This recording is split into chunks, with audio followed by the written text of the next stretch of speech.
We start in Atlanta, Georgia. That's where I spent the summer working at CNN.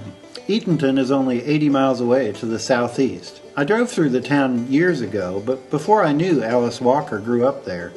I might not get another chance like this, so I hopped in my rusty and trusty Ford Explorer and headed east on I-20, then south on US 4041. Here's the sign you see at the entrance to Eatonton. It was founded in 1808, 28 years after Lyndon. Eatonton is a bit larger, 6,700 people versus 5,500.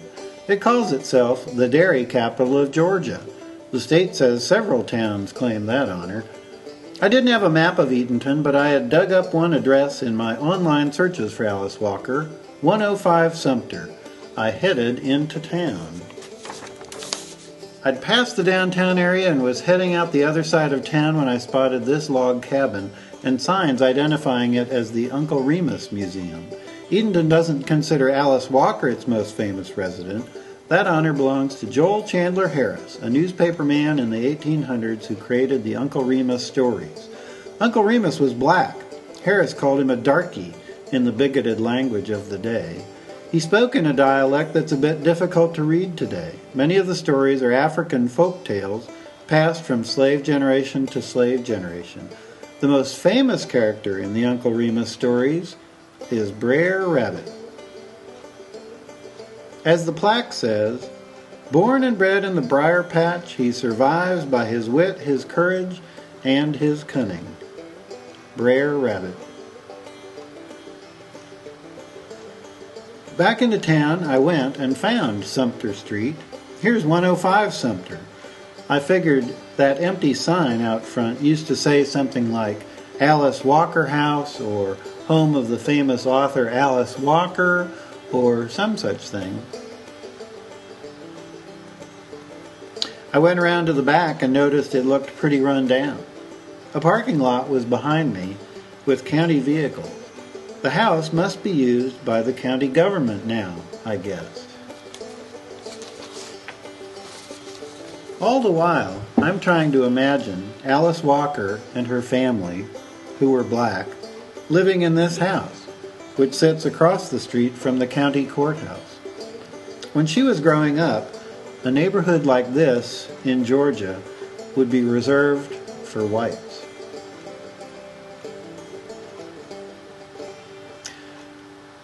If you look closely at the door, you can see a plaque. And that plaque reads, Bledsoe Green House. Built around 1817, bought in 1977 with a grant from a local bank. I was pretty sure by now that this was never Alice Walker's house.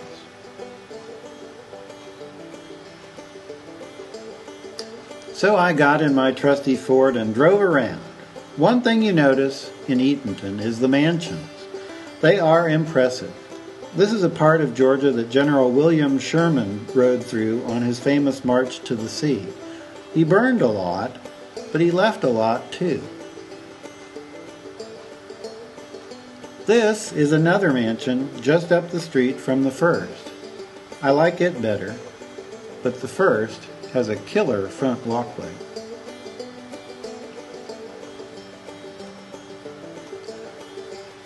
Nearby is the Putnam County Courthouse. Georgia has 159 counties. Most of them have a big courthouse like this in the town square of the county seat. This one houses the sheriff's office and other county offices. The house is at 105 Sumter is right across the street from this big building. I continued my search on foot around the downtown area, and here's what I found. It's a poster announcing a $10,000 reward for the killer of Cornelius Lowe in 2004.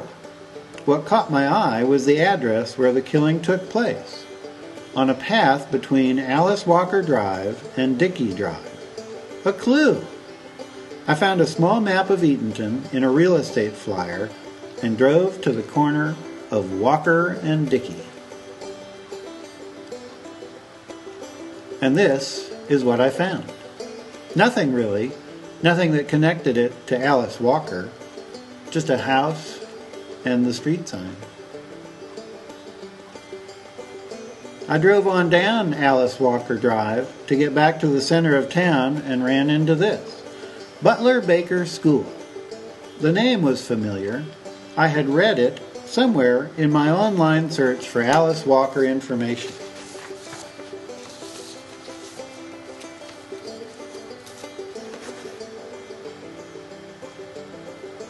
Back in town, a block from the courthouse on Washington Street, I spot this house with a sign out front. You can just make out 105 Sumter. Hey, wait a minute. This is on Washington Street. The rest of the sign says Eatonton, Putnam County Chamber of Commerce. The mailbox even says 105.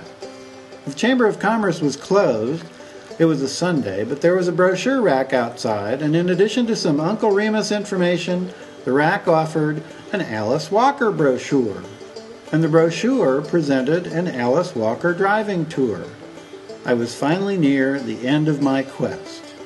Take a moment with the map. See Ward's Chapel Road on the left? That's where the tour takes place.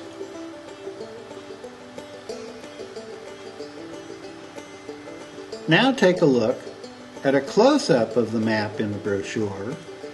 You're supposed to go out to Ward's Chapel Road at the left edge of the map. Highway 16 looks like a good choice, doesn't it?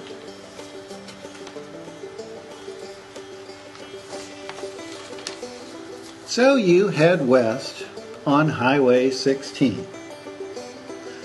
And the first main road you come to is Highway 142. But wait a minute, the Alice Walker map says you should have hit Highway 44, which is east of Eatonton on this road atlas map. Aha! You have to read the Alice Walker map upside down. I turned around and drove through Eatonton again and out Highway 16. And I found Ward's Chapel Road and drove along it without recognizing much. And then I came to Lake Oconee. And I stopped and I took a photo. Alice Walker never swam in Lake Oconee as a child, but it's not because of her color. Lake Oconee is a flood control reservoir created in 1979, long after Alice Walker left the area.